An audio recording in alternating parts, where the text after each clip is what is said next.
यहाँ क्या उसको करना है, यही प्रश्न है। मानव जीवन का लक्ष्य क्या है? मानव जीवन का लक्ष्य क्या है, यानी क्यों मानव योनि मिला। तो इस सृष्टि में, ये प्राकृतिक में जो सृष्टि हुई, परमात्मा ने जो जीव भेजा वह इसीलिए भेजा कि आप मृतलोक में जा रहे हो और ये मानव जोनी में जा रहे हो, तो मानव जोनी ही एक ऐसी जोनी है जिससे आप भजन, भक्ति, योग, युक्ति आप कर सकते हो। बाकी और किसी जीवों में ये चीज़ नहीं मिलेगा, इसलिए कि मानव जीवन में ही एक चैतन्य है, मानव जोनी को ही चैतन्य मिला है। 84 लाख जोनी में यही से उत्तम पहल होगा। 84 लाख से जोनी, ये जोनियां हैं, लेकिन इस 84 लाख से जोनी में 4 ही जीव है। जोनी 84 लाख से है, ये सारी दुनिया जानती है, लेकिन इस 84 लाख में, 84 लाख जोनी में जीव 4 ही है, 5वां नहीं है। अंडज, पिंडज, अस्थावर, उखवज, ठीक है। तो अंडज जो हो गया, जो अंडा से उत्पन्न हुआ, पिंडज हो गया जैसे हम लोग हैं, अस्थावर हो गया जैसे पेड़ पौधा, उखवज हो गया कि जैसे ढील, मछली, जैसे जो मिट्टी और पानी से उत्पन्न हो जाए। देखिए ये चारों जीव है, लेकिन चारों जीव पूर्ण 5 तत्वों से नहीं है। इसमें एक ही जीव है जो पूरे 5 तत्व उसमें मिलाकर बना है, वो है पिंड, जैसे मानव। बाकी जितने 4 जीव हैं ये सब कोई 2 तत्व से, कोई 3 तत्व से, कोई 4 तत्व से, ऐसे है। लेकिन 5 तत्व से, पूर्ण 5 तत्व से एक मानव ही बना। क्यों? अति इसके अंदर चैतन्य है, इसके अंदर सोचने समझने की शक्ति है। गलत तो नहीं है।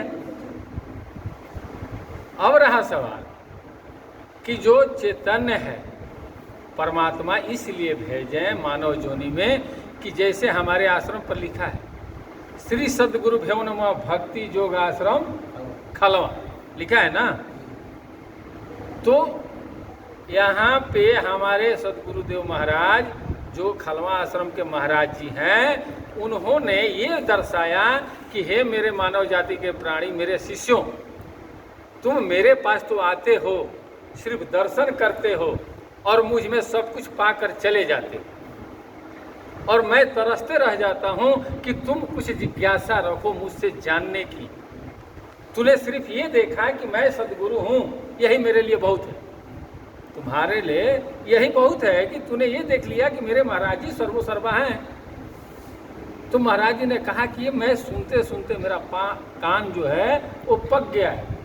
अरे तुम ये जानते हो कि मैं साधु हूँ, लेकिन जैसे ही तू मेरे गेट पर आया तो क्या तुझे ये दिखाई नहीं दिया कि भक्ति योगाश्रम लिखा हुआ है? तू कम से कम एक बार मुझसे पूछा होता कि महाराज जी, हे गुरुदेव, मैं जब भी स्मरण करता हूँ तो आप तो साक्षात दिखाई देते हैं, लेकिन ये भक्ति क्या है, ये योग क्या है? अगर तुम एक बार मुझसे पूछा होता तो मैं तुझे बताता कि भक्ति किसे कहते हैं, योग किसे कहते हैं। तूने तो सिर्फ एक बार आया, दर्शन किया, मंत्र लिया, चला गया। वो गोस्वामी जी वो तरसते रह गए कि कभी तुम मुझसे पूछो, कभी पुत्र बन करके मेरे पास आओ और पूछो कि भक्ति कैसे होगी, योग कैसे होगा। ये मेरे महाराज जी ही नहीं, इस संसार में जितने संत मत हैं, ये सारे लोग यही सोचते हैं कि कोई ऐसा शिष्य निकले कि जो मुझसे पूछे। हर पिता ये सोचता है कोई ऐसा मेरा औलाद हो जो मुझसे पूछे कि पापा मुझे क्या करना चाहिए, इस मानव जोनि में मुझे कैसे रहना चाहिए, इस संसार में मुझे कैसे जीना है। तो जिस तरह से एक पिता अपने पुत्र को समझाएगा, क्या उसके अंदर स्वार्थ झलकेगा? वो स्वार्थ नहीं झलकेगा, वो निस्वार्थ भावना से समझाएगा कि बेटा तुम ये करोगे तो अच्छा रहेगा, ये करोगे तो बुरा रहेगा। तो महाराज जी हमारे जो बताते हैं कि भक्ति करो, कैसे करो, भक्ति करो तो कैसे करो। तो हम लोगों को होता था, हम लोग पूछते नहीं थे, आपस में हम लोग राय कर लेते हैं कि भाई बैठ करके आसन मार के श्वासा को खींचो, श्वासा को छोड़ो। अरे बहुत लोग ऐसे करते हैं, श्वासा को खींचते हैं, श्वासा को छोड़ते हैं। अभी हमने पढ़ा था एक शास्त्र में, बाबा वही करते हैं। एक लिखा हुआ था कि अपने भारतवर्ष में हमारे वो महात्मा बुद्ध के गुरु जी क्या नाम था, उनके विवेकानंद जी के, विवेकानंद जी के गुरु महाराज जी का रामकृष्ण परमहंस जी सबसे बड़ा उपासक थे, वो उपासक थे ना। ध्यान तो उससे उपासक हैं। श्वासा शब्द को खींचेंगे, शब्द को छोड़ेंगे, ठीक है, लेकिन शब्द को छोड़ देना और शब्द को खींच लेना। शब्द आया तो कब आया? हमारे आने से पहले तो शब्द नहीं आया। इस सृष्टि की उत्पन्न होने से पहले शब्द आया नहीं आया। यानी शब्द किसी ने बनाया। वो क्यों बनाया? कि अपने में देखा। यानी कोई संत अपने आप में उस शब्द को, उस वस्तु को देखा और देख करके उस शब्द का नामकरण कर दिया। जैसे शंकर भगवान, उन्होंने अपने अंदर हरि को देखे।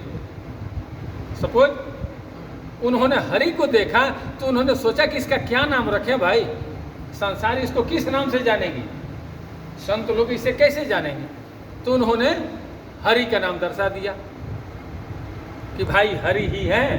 जो हरि अगर मुझे मिले तो मैं अमर हो गया। उमा कहूँ मैं अनु। वही बोले है ना कि कहो उमा कहूँ अनुभव अपना, आ सत हरि भजन जगत सब सपना। तो वहाँ उन्होंने दर्शाया। तो जब हम शिव से मिलेंगे और पूछेंगे कि हे परमपिता परमेश्वर, हे अविनाशी, वह जो हरि है वो क्या है, तब न वो बताएंगे हमसे कि मेरे लाल हरि वह है जो तुम्हारे अंदर है।